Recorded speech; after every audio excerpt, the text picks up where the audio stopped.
Hi, I'm Nivedita Indrajit in conversation with Sachin Upadhyay. दादा है मेरे.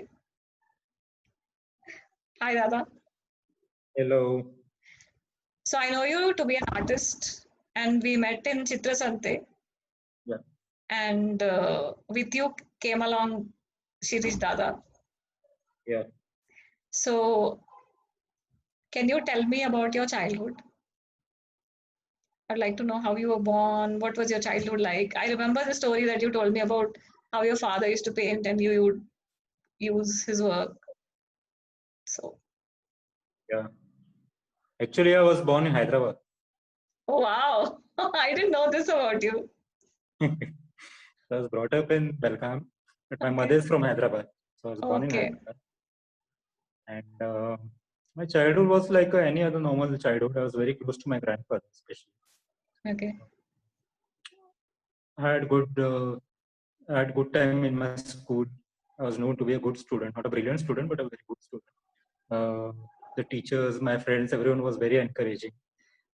They thought I had something special, like a gift, of art. Because I used to draw a lot that time, and everyone was appreciating it. So that way, I had a lot of encouragement from my school. So that was a happy time. It was normal that way. I used to see my father paint, and that is how I picked it up. I used to. He was also into photography. I mean, that was one of his hobbies. So I used to also play with the camera. So that is how I picked up photography and painting as a hobby.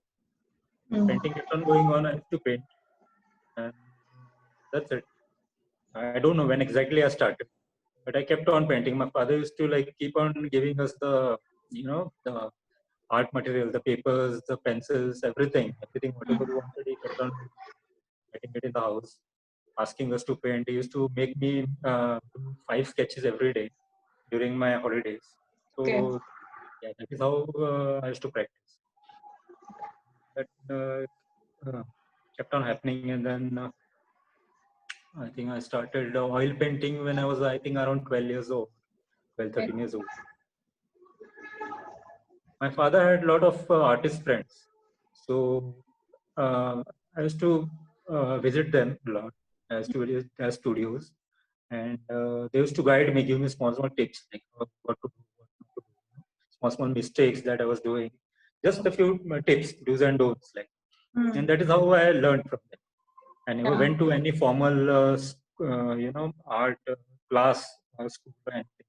Right. But just looking at other artists and my father paint, I used to paint. That's it. So there was no real big challenge into moving into art as a profession, or No, after my 10th standard, I was like a bit confused if I should take fine arts. That is what I like. But for some reason, no one encouraged me for fine arts. They said that you can't make a living out of selling paintings. Okay. And my father had this business of canvas, manufacturing canvas. Yeah. So he was like, no matter what you do, you have to come and take care of the business because there's no one else to do it. Right. And somehow in the house, they discouraged me from taking fine arts for Okay. practical reasons. That is what I thought. And so I took up mechanical engineering. I did a diploma in mechanical engineering that time. And after that, I immediately joined the business. My father said, anyways, it's a canvas manufacturing. You can, anytime you want, you can paint it. So you don't have to go to the college and do fine arts. But at this point, I don't think that was a very right advice or right decision for me to have taken that. I should have taken fine arts. I should have taken it as a profession, but I couldn't. And then I realized after joining business, I realized that it's not manufacturing canvas is not anyways close to painting. Yeah. Because the process of manufacturing canvas is a lot more mechanical and chemical than an artistic way of manufacturing. Yeah. So it doesn't give you the same satisfaction as painting. But it always gives you access to all the material, though. Yeah, but then see, no, but you need to have that frame of mind also. You need to be free also to paint. You can't be involved with all kind of business decisions and all the balance sheets and all these things, production issues. which Yeah. happens every day. And then you think that you will go home and paint. So, Yeah. you're not in that frame of mind, even Yeah. if you are surrounded by canvas. So, Yeah, we discussed this particular point once. I think Shirish Dada can actually sit in a small bit of time and paint and then go back and come back to work. But you and I have a challenge. We need to sit and do it at a stretch, get that time with yeah, the art yeah, in order to create something. yeah, So, how is that working out for you off late? I think recently you've made some self portraits, right? yeah. You're getting more time to do that now. Because of the lockdown, I got enough time to Okay. actually do something. I used to do portraits. I used to, do self-portraits earlier. Hmm. Earlier means I think more than 20 years back, Hmm. after just my college. One of my father's friend, he once advised me to do self-portraits because they used to encourage to do it from life. And since we Hmm. don't have models every time to sit Right. for us, Right. so he Right. said you should start doing self-portraits, especially looking in the mirror, not from the Okay. photograph, but looking in the Ah. mirror. That gives you Okay. the same feeling that someone is sitting in front. Right. So that is how I used to do self-portraits that time. Hmm. And after that, for many years, I couldn't do it because full time I was into business. Hmm. And for portraits, I think you need a lot of natural light. Uh, Hmm. and in the daytime, it's not possible in my office. I stopped doing portraits. Like you Because had a of the, show in Mangalore, I think, when I had gone there to Mangalore at that point yes, of time. the 2010, right? 2000, uh, yeah, 2009 I or 10. think so. Yeah, I think so. Yeah, And also, what I remember is that you use a lot of knife work with your art.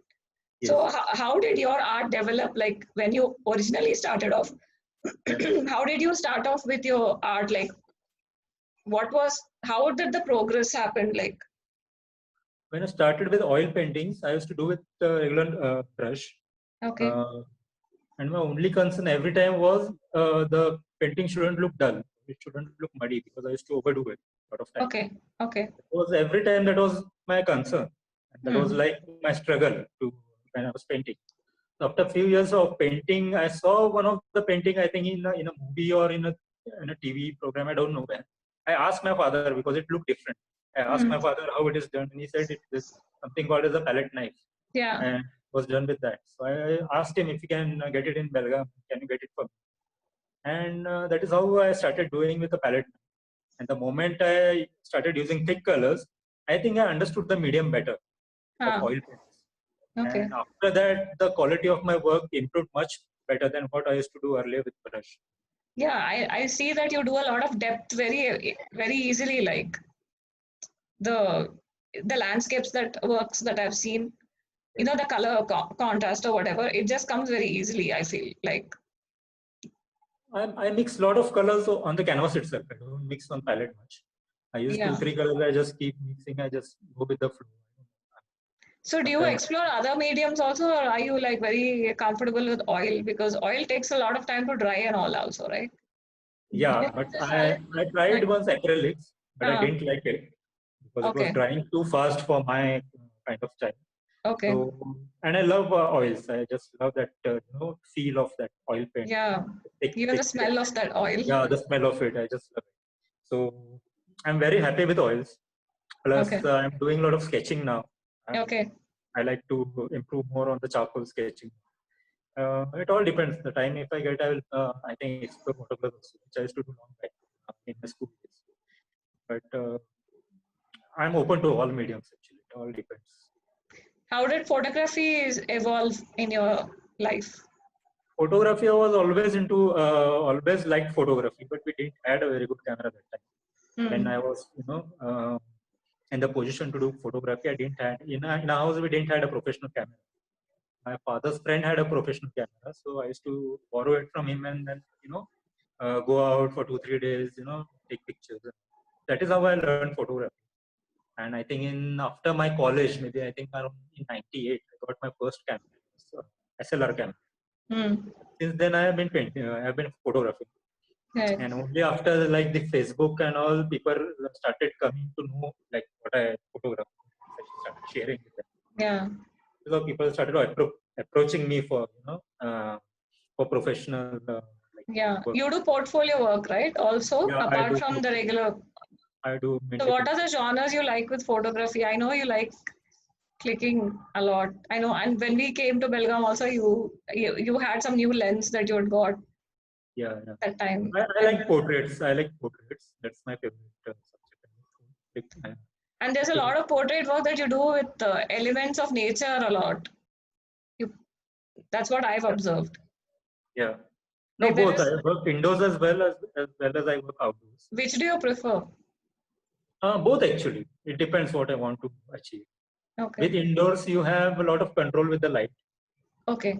Okay, but then you can't experiment much. And Okay. with outdoors, you have a lot of natural light. You have beautiful locations, but then it has its own limitations. You have a time frame in which you have to click. Right. Can't keep clicking the whole day because Right. you don't get the light that you want.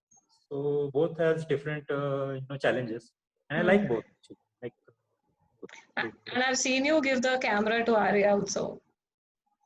now she has started taking away my camera when I start to click her pictures. Now she wants to Yeah. click pictures. Yeah.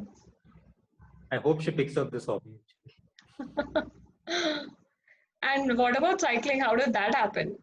Cycling happened because of my friends. Okay. Yeah, I can they, see you go 80 kilometers, and yeah, yeah. Well, they joined a tell cycling me club. more. Sorry. Tell me more about that. Cycling happened because of my friends. They joined some cycling club in Belgaum, and they wanted me to join with them. They were like after my life, to get a cycle, join.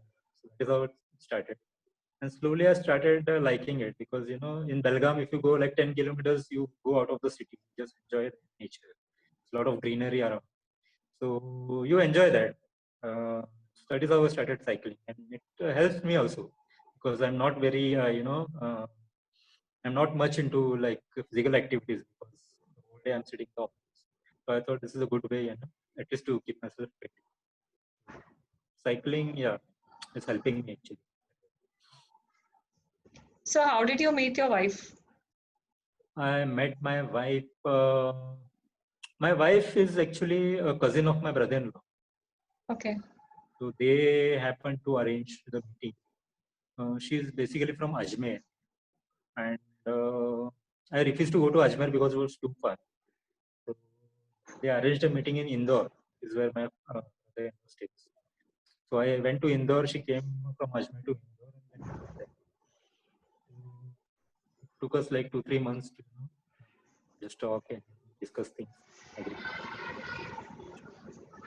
Typical arranged marriage.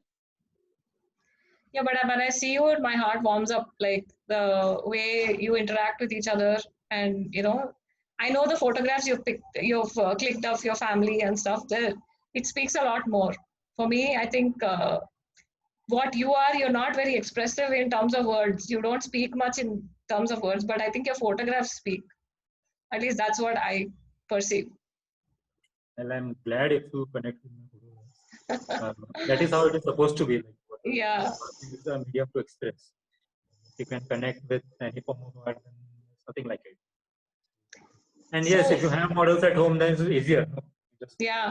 just Yeah, you focus. seem to be making a lot of that. Yeah, making use of my time, especially in the lockdown time. I used Yeah. to make my daughter, I used to make my, wife sit and pose for me, do some sketching and things. And can you tell me about the artist group that you started? Like Dada, you and other people have got together, and there's a lot more work going on in the Belgaum artists. Like, can you tell me more about that? Yeah, it started 2 years back.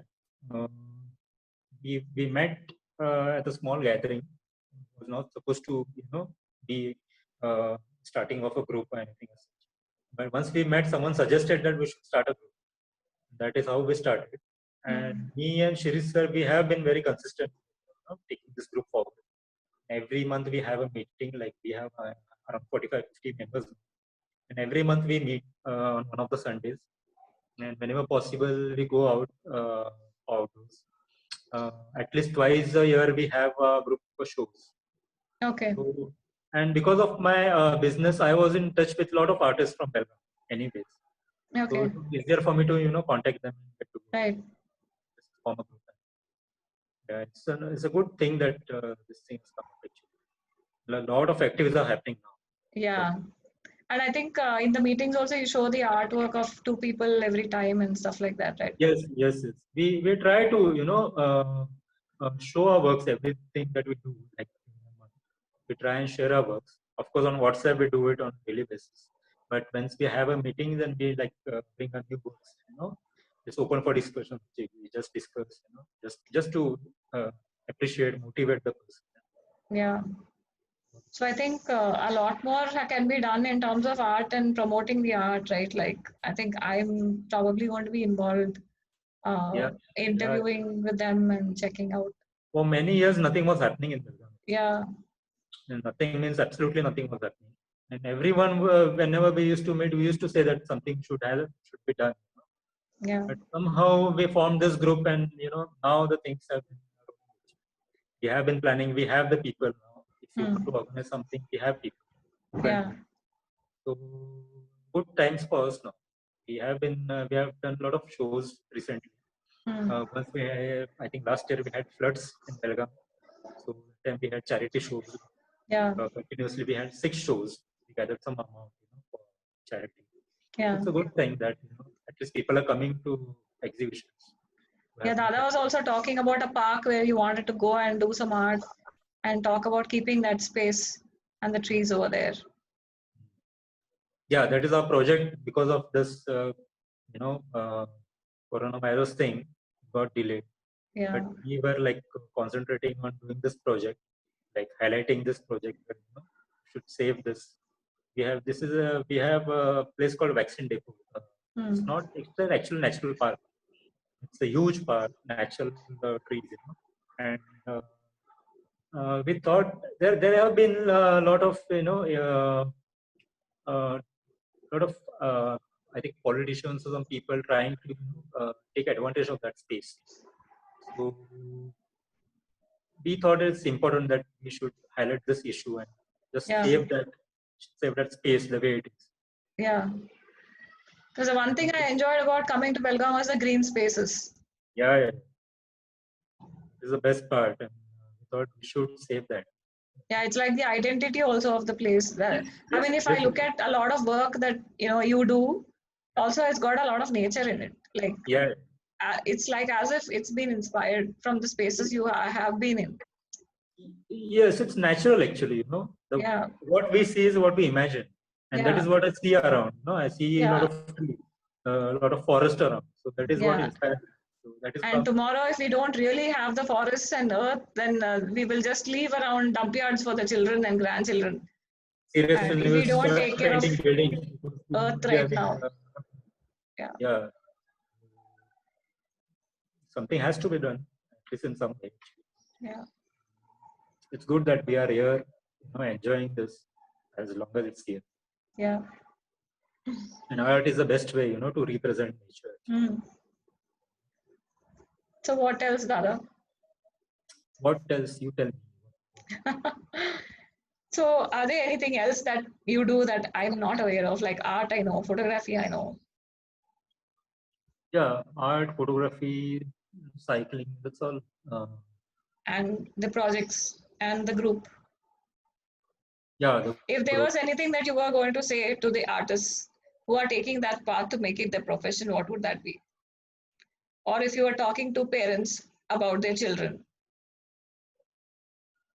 to choose something, to choose something different. If not, mostly it is about what is popular that people educate themselves with instead of what can one pursue because one has a skill. Is there a message that you have? I think nowadays, because of this internet, we have a lot of knowledge available on the internet about the potential any field has. Earlier, it used to be only medicine or maybe engineering. That is all in my times. But now I think there are a lot of different colleges, a lot of different courses where they give specialized training. You can learn a lot of things. Even in art, there are a lot of things. And there are good times actually, even for art or even for photography, even for music, singing, whatever you take it. You can take it up as a profession. You can make a living out of it. You can earn a lot of money, then you know what, lot of maybe engineers or doctors. So I think parents should recognize that and be sensitive enough, to just encourage children for what they want to do rather than what their dreams are. Generally, what happens is because the parent was not able to be a doctor or an engineer, he wants their kids to do it. Which is I think a very selfish thing to think Yeah. of.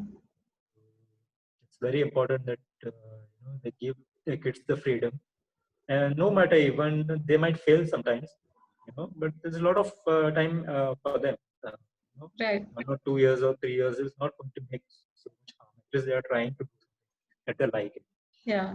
They should be given the freedom to try what they want to do, actually. And I'm the right person, to give this advice, because I did take a wrong decision in my career. You did what? I did take a wrong decision, actually. Yeah. When I was taking my career decision. Right. So I'm the right person to speak about it. Yes. So don't do what I did, actually. Yeah. Yeah. It's very important, your profession and your hobby has to be the same thing. It has to be in the same line. You got to be happy doing what you're doing. Absolutely. You can't try and work to earn money. Money will come anyways. If you're good at something, money will come anyways. Money follows joy. Important is, whatever you like, you have to do it. That is what you will enjoy, and that is what will come out the best. Yeah. Otherwise, when you stress out so much and ultimately you have so many diseases, you're ending up spending all that you have earned on the disease instead of being happy and healthy. Yeah. People have plans for their retirement, but they don't know that no one knows how many years who is going to live. Who knows? I'll be living, after retirement. No one knows. So whatever you like, you should do it. And now is the time. It's not like postponing it to tomorrow or 10. Yeah, because you never know. Yeah. People think that after retirement they are going to take up their hobbies. How do you know? If they are going to live that much. So better spend the time you have doing what you like. Thank you so much, Dada, for having this conversation. Thank you. You're most welcome. And thank you for, inviting me